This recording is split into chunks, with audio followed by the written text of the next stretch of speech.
All right. So welcome everybody to our webinar of defining R&D Labs strategic directions in years to come. I'm really excited to have this webinar today with a great panel, which I'll introduce to you shortly, but just a couple of housekeeping notes before we get going. So first of all, this webinar is being recorded. We'll follow up with everybody within 48 hours with a link to the recording, so no need to make notes. If you have any questions at any point during this webinar, please write them in the Q&A section below. You should see the Q&A box at the bottom of your screen. Please don't use the chat for that because it's then harder to follow and some questions might fall through. We have the last part of today's webinar will be the Q&A session where we'll address these questions, and if we fail to address any of them, we'll follow up with everybody individually with those answers. So yeah, you're definitely encouraged to be part of the discussion. And the reason why we did this webinar today is because we have an upcoming book release called Digital Transformation of the Laboratory, a practical guide to the connected lab.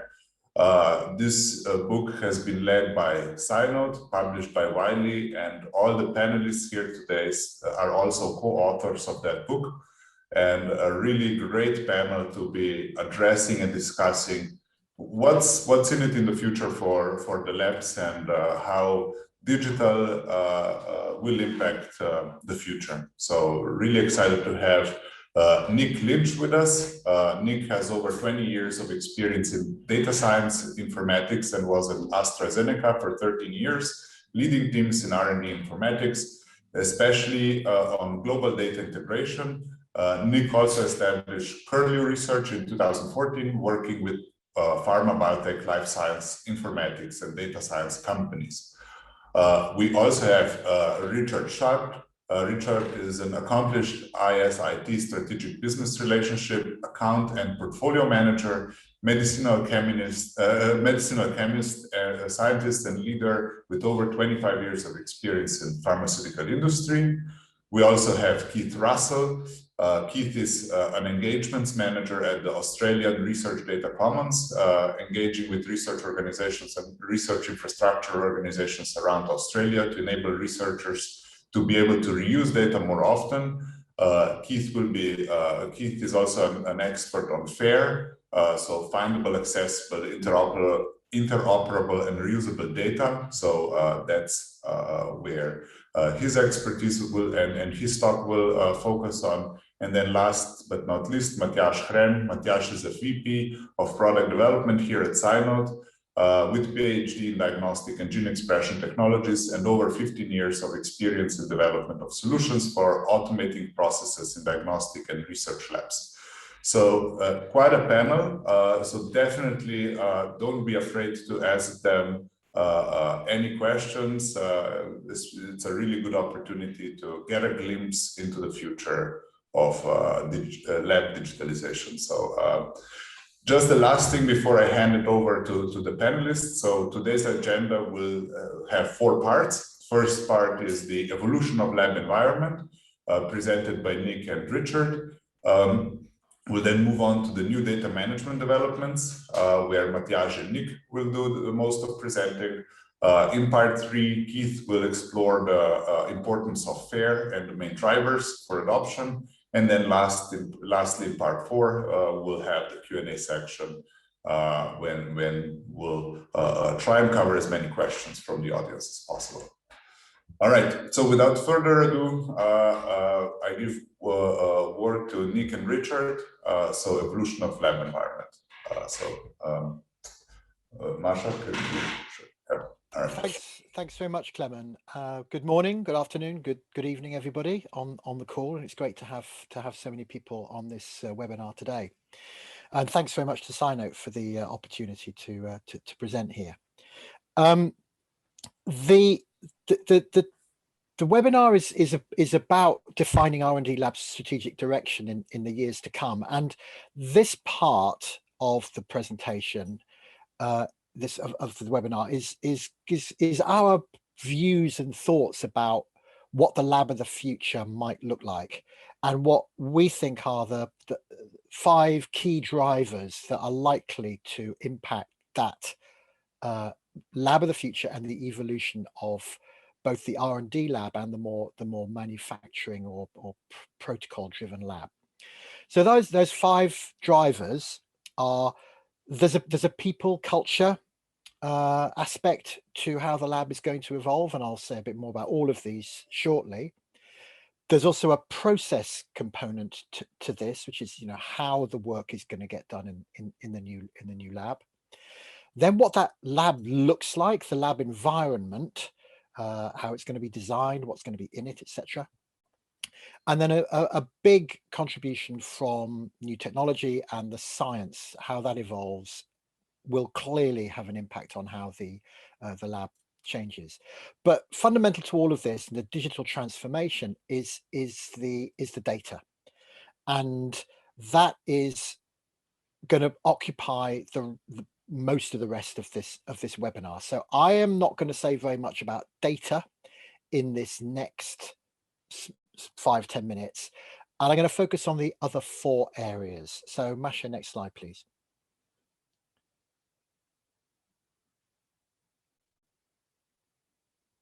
Thank you. Okay, so starting to top right, here we have one of the scientists of the future doing her work, maybe not in paper anymore, but lots of ideas and things coming out of that new scientific brain. The things that are likely to be in the lab that she is occupying in 5, 10, 15, 20 years time are things like there'll be more global working, more interoperability between groups around the globe, not necessarily in person, of course, but there will be a lot more of that joint working and a lot more collaboration, and a lot more of the science that is done in these labs will be open on a more sort of down to earth practical basis. Because of some of the other likely changes in the lab of the future, there are likely to be a lot fewer people in the lab. There's likely to be less density, more robotics and automation, less density of people, sorry, more robotics and automation.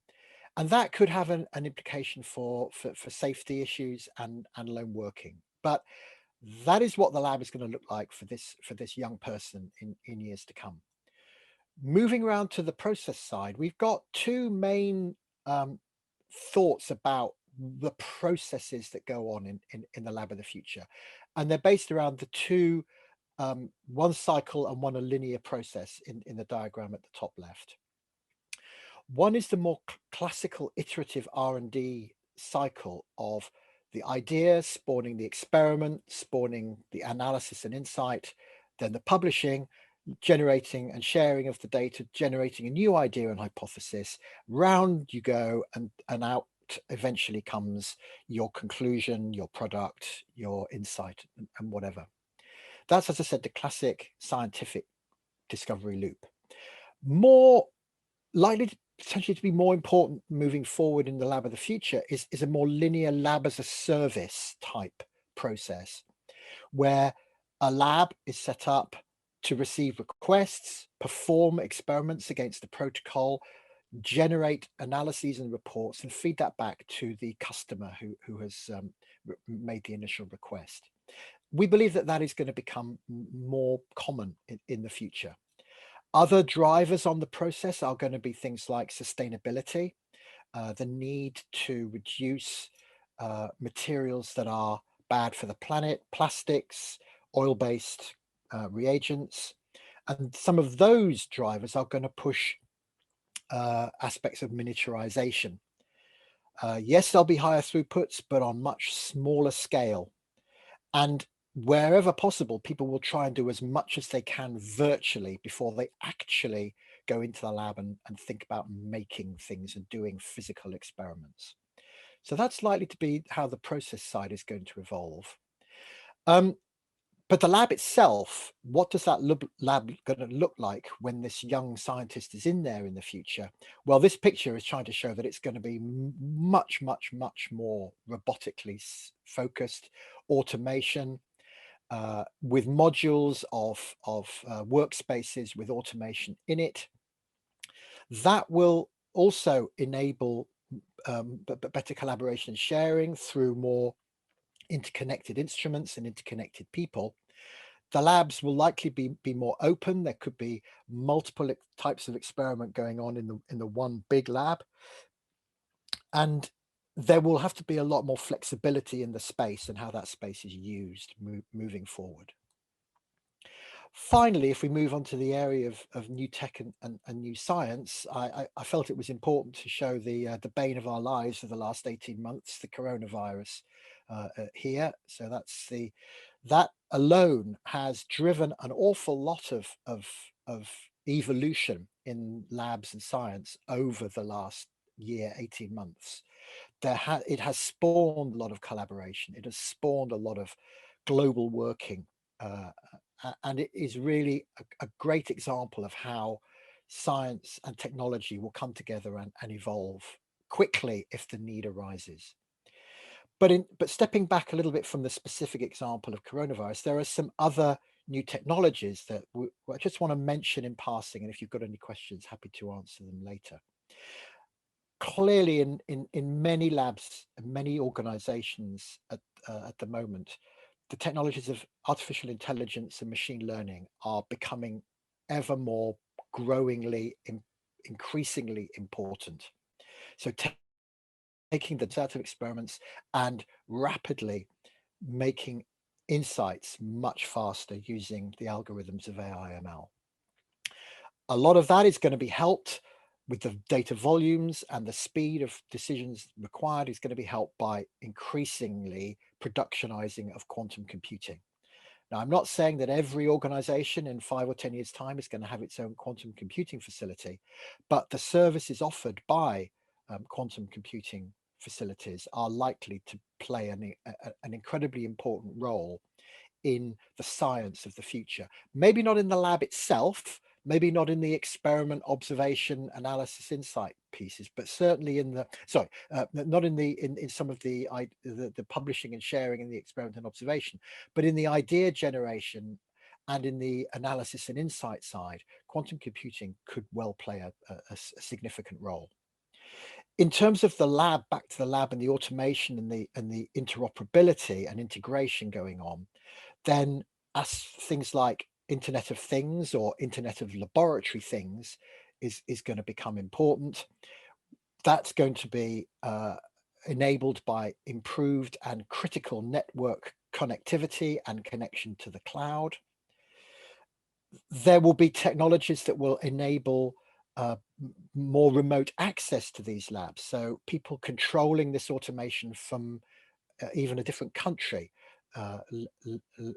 let alone an office next door. So being able to go into this space and control it more effectively using technologies like digital twin are going to become important. All of this with the data and all of this interconnectivity is going to require good security and privacy concerns. And all of this is going to help our young scientists with their user experience, as well as things like voice control and more remote and access through things like virtual keyboards, for example. Finally, if we come on to the new science, now this is of course going to be very much a hand waving, just some thoughts about new science that might become important and affect how the labs evolve. I don't know what the biggest new science thing is going to be. I couldn't have told you 2 years ago that coronavirus and a big pandemic was around the corner imminently, but it was, and the science has evolved incredibly and massively fast to respond to it. In healthcare more broadly, areas like the microbiome, gene therapy, CRISPR, the clustered regularly interspersed short palindromic repeats, and I say that because I had to write that down because I only ever remember it as CRISPR, but this is basically gene editing in vivo. as well as things like CAR T, chimeric antigen receptor T cell treatments of things like lymphomas, are going to become increasingly important, as we've seen in this last year, better vaccines, not just for viruses, but potentially for bacteria as well. In the more life sciences space, techniques in the microscopy area, so scanning tunneling microscopy and cryo-electron microscopy, could well play incredibly important roles moving forward as we understand processes at the cellular micro nano scale. I've mentioned sustainability, and that is going to continue to be really important, developing new catalysts and solvents and materials to help the work in the lab proceed. There will also be a focus on improved animal welfare and continuing the drive to the use of fewer animals broadly in the generation of products for human consumption, be that medical or cosmetic or food. And finally, in the sort of non-healthcare life sciences area, a couple of things just want to mention. Climate change is going to be a major driver for science moving forward, and investigation of how to fix carbon dioxide and sequester CO2 will drive new science unquestionably over the next 5, 10, 20 years. And also looking into new battery technology to help with electric cars and replacement of oil and gas based energy supplies, for example, is another area that is likely to drive new science moving forward. So in 10 minutes, that was a bit of a whistle-stop tour through some of the things that are likely to drive the changes in this space moving forward. The next slide, Masha. I believe we're going to be sharing these slides afterwards. Clement's nodding. So this is just sort of a quick summary of the topics that I've just covered. And if this helps you with some of your thinking moving forward, then that's great. By all means, use it. And I hope it's useful for you. Finally, just briefly, next slide, please, Masha. Just very briefly, just want to say thanks again. We're Curlew Research, Nick and I and others based in the UK, and we've been helping a number of organisations over the last 5, 6 years with their data strategies and helping them to integrate so that we can enable their success. Thanks very much. Clement, back to you. Thank you, Richard. So as Richard pointed out, we will be following up with everybody with this great mind map that Richard created. I think it's a really practical way of starting to think about all these drivers and challenges. So thank you, Richard, for this. I do have maybe one question before we continue. In the meantime, there is the first poll. We will have 3 polls today for the audience. So if you were kind enough just to basically read it and answer, that will give us a better understanding of who is present so that we can address the questions properly. And you should be seeing the first question on your screen right now. But Richard, maybe just a question for you. So you mentioned a lot of automation and kind of labs specializing on this linear predefined processes that they can offer to others as a service. So would it be fair to say that maybe a lab mechanical engineer is a job of the future? So somebody that's there in the lab, not doing the pipetting, but making sure that the robots work properly. Yes, absolutely. I think a lot of research facilities these days have those kinds of people.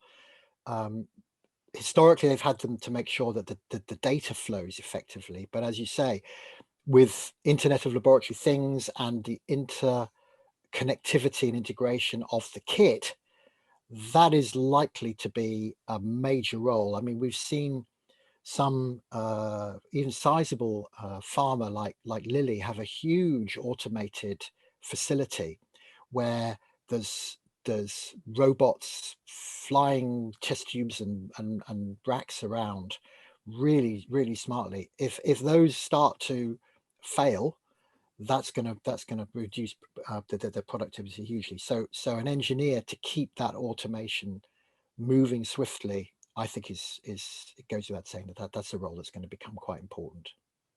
Okay, all right, thank you.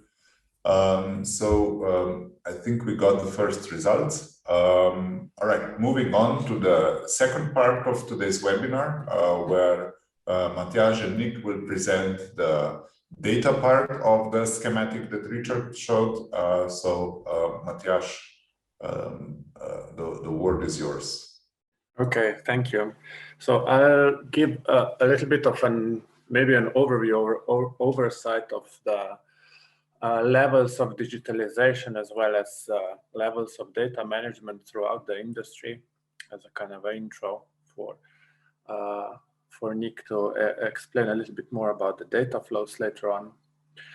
So when we are talking about life science industry, pharma, or let's say top 20, top 100 pharma, they can be perceived as digitalization champions and even trendsetters. So this means that whatever they are using at the moment will slowly trickle down or is setting an examples for the remaining industry.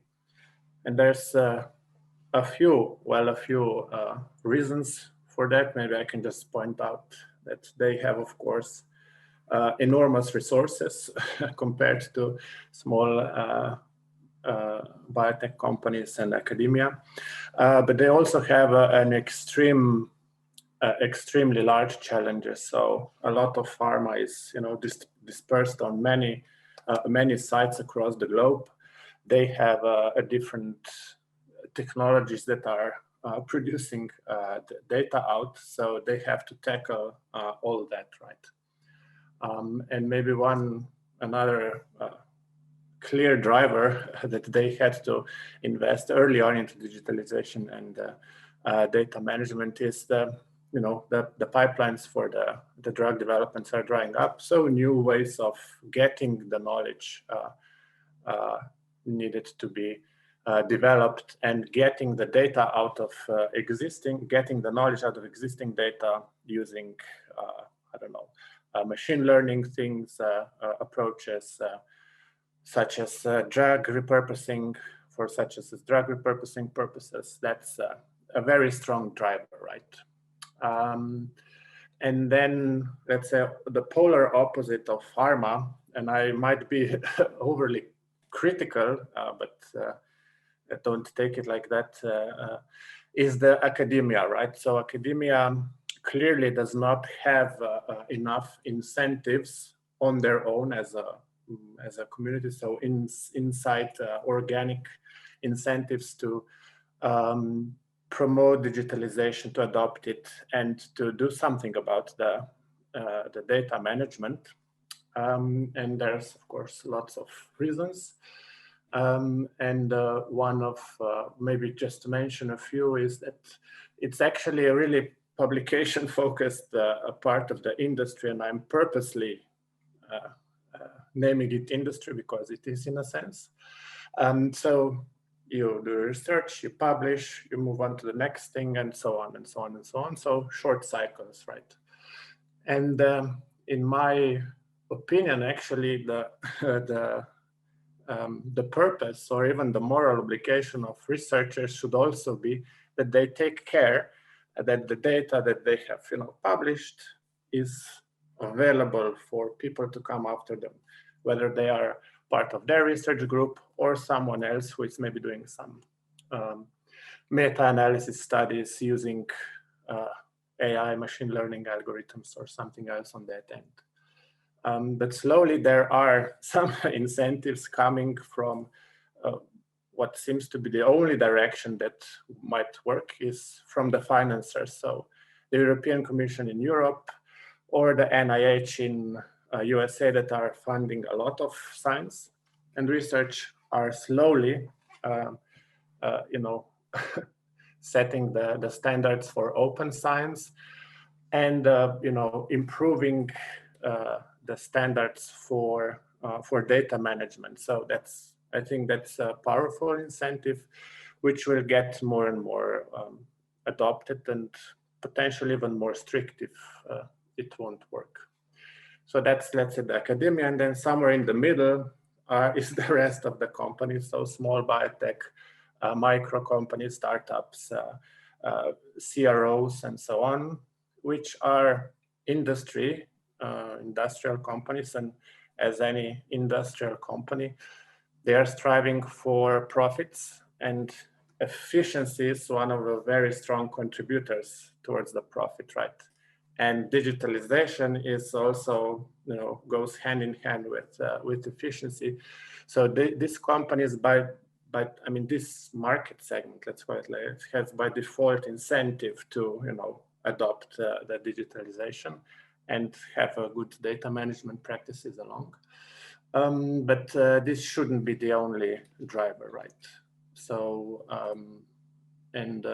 I believe that, when it comes to data management, you really have to think of what is data, right? So it's not just the data in spreadsheets, it's also who does the protocols. It's the protocol, the SOP, it's the samples that you're using, it's the equipment that you're using, the information related to the equipment, and so on. And I think that digital platforms such as ELNs really facilitate the data management and automate collection of a lot of things, right?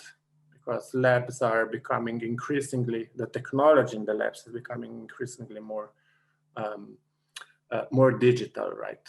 So maybe, yeah, that would be kind of my introductory point, and maybe Nick could explain a little bit more about how actually data's life cycle in the labs look like. Sure, thanks very much, Maris, for that good introduction. Could we have perhaps the next slide up, Masa? So just to build on what's been discussed, so thank you. So given that we're perhaps trying to help people think about the journey that they're on in moving from their existing situation to a more digitized lab, one way of looking at this is thinking about the data lifecycle. So this fairly generic picture on screen goes from left to right in firstly thinking about the initial idea, and we can come back to that in a minute, and then goes through the various steps or processes that data might be created in. So first of all, an experiment runs, and it will create raw data. Now there may well be metadata even prior to an experiment running, and that's something that will be covered a bit more later in this session with Keith, and the importance of fair data then. And once raw data is created, it will then be analyzed by the experimenter, and may well go through various steps there, but ultimately getting to a point where they're happy and they've QC'd that data, and it's in a shape that's ready to perhaps be summarized as result data, whether that be an assay or whether it be some other experimental process where they're sort of, summarizing the results for sharing. And then we get to the next really key part as to how that data is shared and published with different groups. And this may well depend on the industry. It may depend on the volume of data. It may depend on how you interact with either your colleagues or your external collaborators or customers. But ultimately, it's about putting that data into something that's shareable. It could then even go forward into more traditional publications, as we see with journals and literature, but it could equally be primarily used for internal sharing and to build on that research life cycle that was shown earlier by Richard. And then we've got the wider challenges that, in a way, all our industries are faced with, is how do we then make the most of data going forward? So having actually done the wet experiment or the in silico, the sort of theoretical work, is what happens to that data longer term. And this is where, and again, some of these challenges have been raised already, is the importance of data that describes data. So the key parts here is in creating data, you need to be able to find it again. And as I say, Keith will give much more insight to that in a minute. But just being able to find data is step one.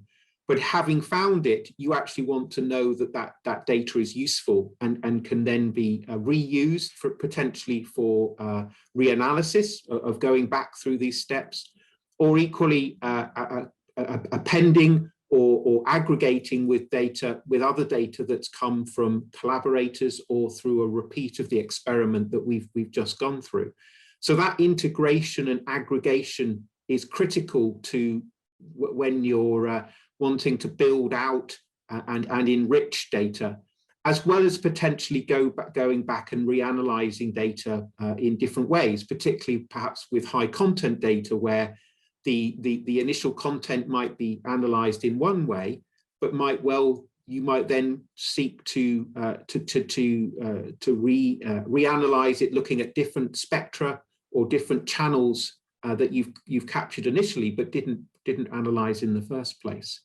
And then there's the whole process of enrichment that might happen with data, where this could include text mining and named entity recognition, depending on the type of data that you've created. And this is where ontologies and other metadata are critical, because once you've annotated data, you've got a much better chance of linking it and connecting it to other data.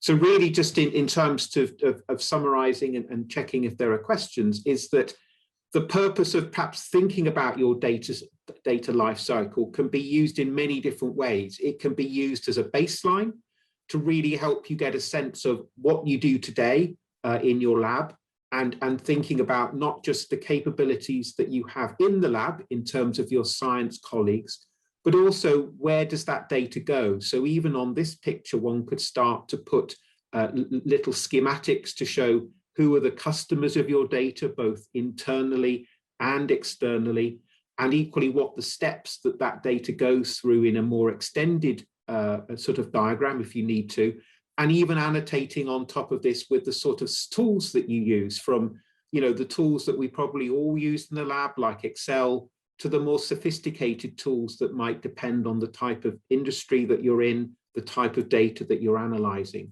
So having these sort of cartoons, both as a baseline, but also as an ambition level to determine what level of digitalization you want to get to at different points, because it very much is a journey that we're all going through in terms of moving through from the past to embracing these new technologies and new approaches, that you can start to map out what are your priorities for the next 6 months, what are your priorities for the next 18 months, and so on.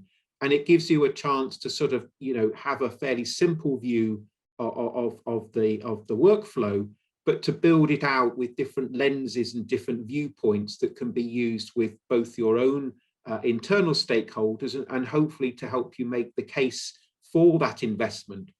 Because equally, as has been said, there are lots of challenges out there, and each one of them will have different paybacks, different costs to implement, and different timelines to implement as well. So having this sort of diagram and approach allows you to capture those demands and pressures, and hopefully helps you use it to gain support around the data workflow, which is the key element here, that can hopefully help with the investment challenges and the strategy going forward. So that gives a sort of a brief summary around the data lifecycle, and maybe I can hand back to Maris to carry on. Yeah, maybe just to kind of point a couple of practical things. So as you've mentioned, Nick, right? So it's really, I think it's really important to map the data life cycle out. So physically map it, write it down in whatever form, and think of the story behind it, right? The next thing, as you've also pointed it out, is picking your battles, right? So you have to be very careful. I mean, you have to be careful that you will not try to do too much, because the negative effects can then be very discouraging. So pick the battles in terms of that you identify the parts of the data lifecycle that will bring the most value to you if you will have it properly managed. And another important thing is to actually not digitize or improve data management, start with data governance because everyone is doing it. You have to be aware of or think what value will that bring to you. So if you will, let's say, so to speak, bring the data to the table, how will you leverage that? So how will that be leveraged into innovation policies, innovation improvements in your end? And I think that starting somewhere is a good point, and I think that FAIR is actually one of the strategies that I guess we are hearing quite a lot of it, and I think it's really a great point to start the data management policies, and I think that Keith will tell us a bit more about that. Yeah, thanks, Matjaž and Nick, for this part. So quickly, just another poll. So let me just describe this a little bit more. So the next question will be, which you should see in a second on your screen. So how do you describe your lab? So is it a hypothesis-driven lab? So by this, do you first set hypotheses and then find methods that can confirm or deny those hypotheses?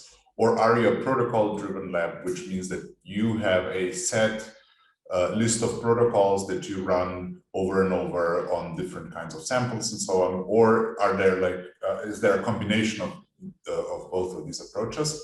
So while you're answering this, just a quick question for Keith and Matjaž, and we'll get into more details of this later.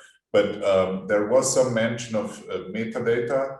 And it's something that is usually not clearly understood what metadata actually means. So the question to both of you is: do you have a simple definition of how one should think of what's the actual research data and what's the metadata, or there's no such thing as metadata and it's basically all just research data? So what are your thoughts on this? I mean, I can have a quick go since I mentioned it. I mean, I think a simple one in day-to-day life is think of the pictures that you capture on your phone. So if you think about the picture being, I suppose, the object, the main subject, but actually where it was, the time of day, the camera that you used, the location, I like to think of those as being great examples of metadata. And obviously, you could then apply that to imaging experiments, depending on your science area. So if you're running a high content screen in biology, then it isn't just the actual image that could be a movie, but it's perhaps more likely to be could be a picture. It's that other associated data that goes with that image that really helps you understand the context. And I feel metadata is all about the context, because you can't just take an image. You will know much more about your data if you have proper context, and it hopefully touches on some of the things that we'll hear later on this call. Thanks, Nick. I think that's a great way of thinking about it. Matjaž, anything to add? No, I just absolutely agree. And maybe to put it into the lab's perspective, so this is the less obvious or the hidden data. So how many times you open or close the fridge, the temperature in the fridge, so the lot number on your reagents, are they overdue? Were the pipettes calibrated? When were they calibrated? When did you do your experiment? And things that might not be, really of obvious use at the moment, but I guess everyone who's been in the lab came to a point where they say, "Oh, I wish that I would have written this down right, because this result is a little bit unusual. It's not what I expected." And yeah, that's That would be my take on metadata. Maybe that's even a better definition. So metadata is all that you wish you had written. Yes. All right, and I think that's a great segue to you, Keith, talking about the importance of FAIR. So yeah, absolutely, I agree with what was said. I think it's becoming kind of the cornerstone of how we think about research data. It definitely gained popularity in the past years, or at least since we've been working on Cynote. It's something that we hear a lot, and yeah, really excited, Keith, to have you here to talk about this. Yeah, no problems. Just need to move this into presentation mode. There we go. Oh yeah, I think you need to reshare.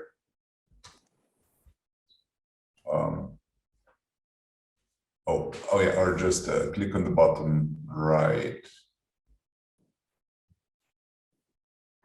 Okay. So can you see my slides now or not? We see, yeah, oh, okay, perfect, it works great. No? Oh, we see, oh yeah, we see your presenter mode, sorry. So maybe you need to reshare a different screen. Oh, wonderful. Okay, I'll do that this way. It's always fun sharing. That's it. Excellent. Let's see if this works. Are you now seeing my slides or are you still seeing presenter mode? No, this is great. Okay, excellent, great. I think that description of metadata, yes. I've forgotten who came up with the metaphor, but I love the metaphor of a tin of beans or a tin, and was talking about the value of metadata, and he said, well, imagine getting a tin without a wrapper around it, and congratulations, good luck, you got a tin of food, but it's absolutely there's very little value in it, and try planning a meal based upon a tin without any wrapper around it, without any information on it. So I thought that was a lovely parallel on the value of why you need to have information around the data. And I completely agree with Nick, Richard, and Matthias. You need as much metadata as possible, and there's often types of metadata there that you would not initially consider, but will be extremely valuable in making sure that data is usable and intelligible and understandable. Anyway, sorry, back to the main topic for my talk today is about the importance of FAIR and what are the FAIR principles and why do they matter in the lab environment, and what can you take up of those FAIR principles as a starting point at least. So I think there's been a whole bunch of developments that have happened over the years that have led up to FAIR. So one of these is this is a study from back 2016 in which they surveyed more than 1,500 researchers, and there was that classic question. This is a very famous study on: is there a reproducibility crisis? Can research actually be reproduced? And if you see these numbers, it is quite alarming, really, to recognize that researchers often found that they could not reproduce either their own research or others' research. And so this is one of the things that came up as a key challenge and a key thing that needed to be addressed. And this reproducibility challenge was not only a challenge for the researchers themselves, but also for translating research findings and research outcomes into actual useful outputs for business and industry, but especially also in this case for in taking out findings from preclinical phases into actual production phases. And a lot of, over half the spend didn't make it from preclinical into actual further steps further down the track. So there's a lot of investment being lost in that process. Now, another key driver that was already identified and keeps on coming up is those emerging technologies, those new technologies, and AI and machine learning, and now also deep learning are really key technologies that are being used to come up with novel findings and bringing together those huge amounts of data that a human could never actually oversee and see the patterns in, but bringing together those large volumes of data and recognizing patterns and seeing how you can develop findings on top of those huge volumes of data. So there's a huge drive to make sure that there is data there that can actually be used for AI and machine learning.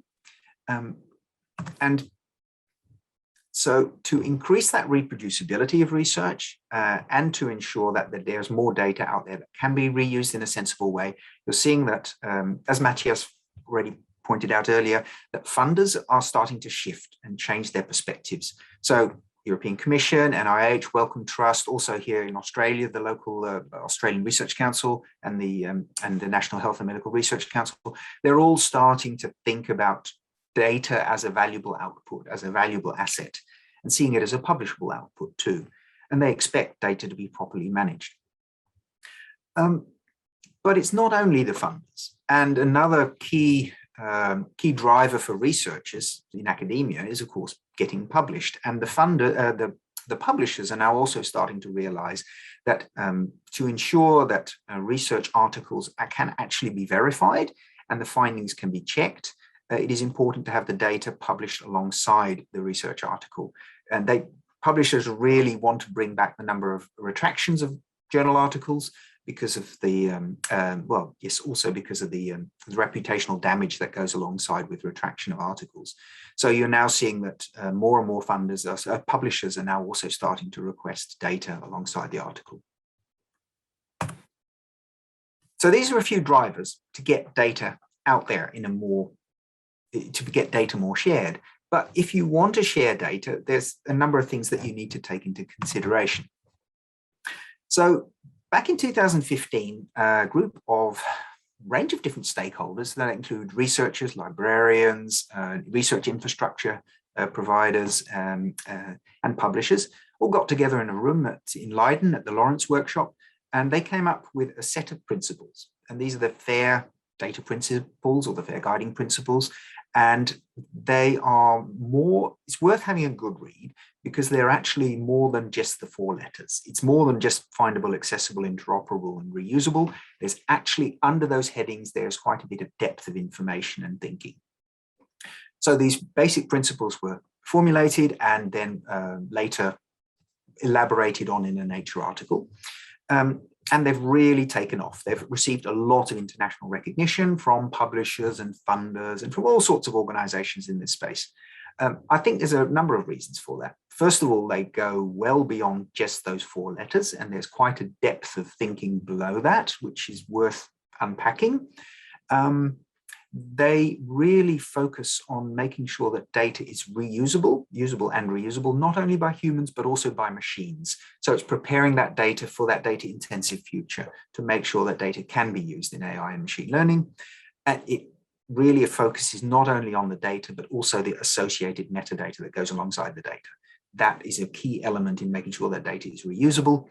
The principles are formulated in such a way that they're technology agnostic. So that's great because it means that they can be used across all sorts of technological solutions and they are discipline independent. So these are the FAIR principles really can be applied to all sorts of different disciplines.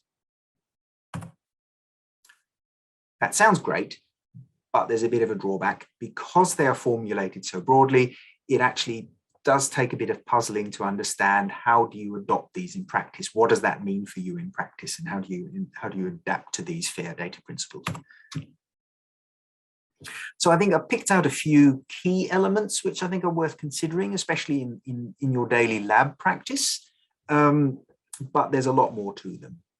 So a few things that I'd like to pick off and identify now. I think one of the key things that is worth considering is making sure that you keep the data in a secure place with a persistent identifier that will resolve to that data set and continue to resolve to that data set, even if the data set moves. And these persistent identifiers are set up in such a way that they are resolvable not only by humans, but also by machines, so that the data set can be found. The data should be made available in a community agreed standard data format. So not a proprietary format, not some really strange format that people don't understand or machines can't interpret, but really ensure that you take a format that can be used and reused. And the data should use community agreed vocabularies and ontologies. And this goes for the values in the data set, but also the values that are used in your metadata. And this is especially important for your machines. If a machine wants to interpret the metadata and understand under which the settings the data was collected, or for which purpose the data was collected. That needs to be in the metadata in a form that a machine can easily pick it out and interpret. And the other point I'd really like to emphasize, and it has already come up in some of the earlier presentations, I think it's very important in your processes in the lab to consider capturing as much metadata about the process, preferably in an automated fashion, but also in a manual fashion if that is necessary, so that can come alongside the data. So we call that provenance information alongside the data. And think of all sorts of background information that could include persistent identifiers to the instruments, something that's now being worked on, data on the settings and the calibrations of the instruments, indeed the temperature in the lab, the environment in which the data was collected, but also as the data moves through that pipeline, through that workflow, other steps that were taken, other software that was used, other algorithms that were used to process that initial observation data and turn it into the derived and final published data. So those were just a few things, but I think they are key things to start off with. If you're interested in looking at it a little bit deeper and a bit more, if there's other considerations you'd like to address, there's a number of FAIR self-assessment tools out there around the globe. ARDC, the organization I work for, has developed one. You can find the URL there. It's great fun to go there with your data set and hold it up against that and just try and see how well do I do, and are there things I could improve, steps I could take to make the data more fair. So those were my slides and those were my perspectives. I believe Clemens set up a poll with a few questions there about listening to this, what would you pick out as key drivers or the key driver for thinking about FAIR? Yeah, as Keith said, you should be seeing the question on your screens right now. So in the meantime, Keith, maybe one difficult question, perhaps. So let's say that all the world has is now collecting data in a fair manner. Do you foresee, so particularly what I have in mind is doing, let's say that I want to do a cross-study meta-analysis of a certain trait or a genome-wide association study where I want to take hundreds of data sets from different studies and kind of put them all together and let AI do its thing and come up with some patterns. Do you see in the fair future that this collection of data and merging of this data could be automated, or do you still see, because a big chunk of work nowadays on bioinformaticians is kind of merging and cleaning up this data, even if it's fair? So how can you comment on this? Like, how do you see this evolving in the future? I think it really will improve. I think it will get much more easy to bring together data especially data in the same discipline or related disciplines, and bring that together and merge that. I think it's going to get more exciting and more complicated when you are looking at multidisciplinary research and bridging across boundaries. And there will be bridging of metadata standards and understanding of vocabularies, which will be different in different disciplines and different perspectives. So I think I'm quite optimistic, and I think that a lot of that data wrangling work will gradually reduce. But the nice thing is what you will then see, and I think this is also happening in the space in AI and machine learning, is as soon as we are able to solve those easy problems, or those problems become easy to solve, we move on to the next problem, which becomes a more complex one. So I think I'm optimistic that a lot of the problems that we currently find complicated to solve will be easier to solve, but I'm pretty sure that the human race with its ingenuity will come up with more complicated problems to address. Yeah, absolutely. And with that, maybe just another encouragement, like if you have any questions for our panelists, now it's a great time to start typing them in the Q&A. box is at the bottom of your screen, and we'll start with a couple of first questions, maybe for the whole panel, because I believe that all four of you were mentioning AI, machine learning, deep learning, so you know, any of the buzzwords that come with, let's say, advanced data analytics. So for a lab that is now maybe today decided, okay, yes, we need to take a step into digitalization. Yes, we have a lot of data sets that are kind of sitting all over the place that we want to bring together. We definitely want to add AI and machine learning. Like, what would be your recommendation? Like, what's a good way to start? Richard, you were even mentioning like quantum computing. All of this can really be overwhelming. So if I'm getting to it, if I want to start implementing this, so what's the best way of addressing this? Maybe some good resources. Yeah. Well, perhaps this is a starter. I would say the fairer your data is, the better chance you've got of your AI aspirations actually bearing fruit. Because if the machines if the machines with the AI algorithms can't find the data, or they can't access the data, they're not going to be able to do anything. If that data cannot be put into context and into relationship and joined with other data, then it's not interoperable, then it can't be reused. And AI is very much in that reusable space of FAIR. And one other aspect, Keith mentioned metadata and vocabularies, but ontologies are going to play a really important role moving forward, so that terms are understandable and mean the same thing across different disciplines, for example. And AI is going to be highly dependent upon this kind of standardization of terminology in order to be able to operate effectively. It's not my area of expertise. I'll say that right now, but those are my perceptions from looking from outside. Yeah, I think you raise a good point with ontologies, and I think ontologies are one of the, let's say, key answers to basically what I asked Keith before about bringing the data together. Like, if you have a standardized way of, you know, calling the same gene the same thing, or the same sequence the same thing, that bringing the data together and you know, cross-referencing it becomes much easier.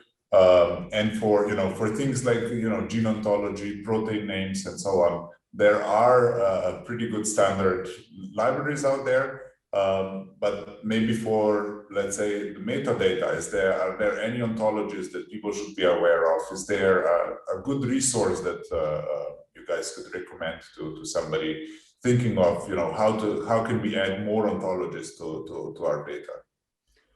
I mean, just to point on, it's the old discussion about ontologies, is whether you should create your own or try and use someone else's. And there's a great paper, there's some great papers by Carol Goebel and others about sort of the 10 sins of bioinformatics. But I think it's much more about simple rules would be try and use an existing ontology where you can. And there are great ontology browsing tools out there. The EBI has OBO and OXO as facilities, and we can share the links afterwards. And equally, there's the BioPortal run from Stanford, which allows you to browse ontologies too. So really reuse and map before inventing your own, if you can, is I think a simple suggestion. Yeah.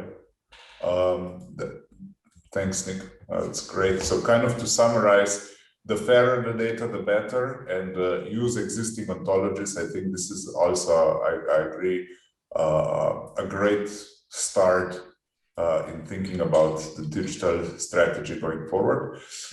We have one question, maybe Matthias, for you. So is there a possibility to connect ELN with knowledge management, since we make grids on a higher level and with more sources than written and recorded ELN LIMS environment? So can you comment, Matthias, on ELN LIMS and ontologies, how they work together? Yeah, I mean, so not into too many technical things, right? Details, but I would definitely encourage that even if a LIMS or an ELN does not support the use of external ontologies, that this is something that's, you know, should be requested of the vendors, right? Because this, I think, I agree that this is a really an essential part of data governance, actually, good data governance. So yeah, that would be really my suggestions. And a lot of platforms out there, so including Signode, are you know, going towards the open direction. This is, I think, is also something that's a trend or a sense that you can hear whenever you're, you know, attending these events about future labs, where again, large pharma is kind of setting the trend. The good thing is that a lot of, you know, emphasis is going into the direction of open approaches. So open standards, not necessarily a single standard, but more than one, but the openness is one key thing. And a lot of platforms do have open and accessible APIs, through which you should be able to integrate with external systems, which in turn should also be integratable. That's the correct word. Okay, so thanks, Matjaž. We're slowly running out of time, so maybe just one last, perhaps more philosophical question for the panel. So, you know, all the time we're talking about how do we keep as much data as possible? How can we gather and make sense of all the data that's available? But part of learning, it's also forgetting. So maybe, or then there were even like some great papers that AI that forgets performs ultimately better. There are also other considerations like data storage crisis that is kind of like already here, other things. So should we be forgetting any data on our path forward? Should we maybe put less emphasis or less, let's say, relevance to older data? How should we treat this? And, you know, if yes, if we should be forgetting data, then which data and in what way? So yeah, maybe if you could comment on this. I mean, I can start on this one. It's Richard here again. I suppose from having had to deal with this in big pharma before, it's usually comes down to budget and cost benefit.